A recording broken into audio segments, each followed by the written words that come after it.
8 anos de trabalho, salário R$ 2.798, foi demitido, quanto será que esse trabalhador tem para receber? Inicialmente, aviso prévio de 54 dias, tendo em vista que foram 8 anos e a cada ano de trabalho aumenta 3 dias no aviso prévio, R$ 5.036,40.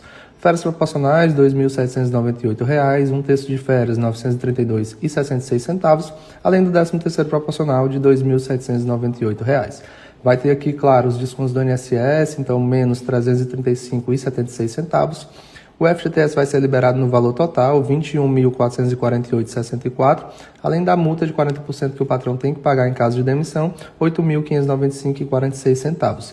Recebe também R$ 10.446 referente ao seguro-desemprego. Esse valor será dividido em 5 parcelas. Total líquido, então, a receber, R$ 51.760. Se gostou do vídeo, me segue para mais conteúdos como esse. Deixa aqui também nos comentários o seu caso.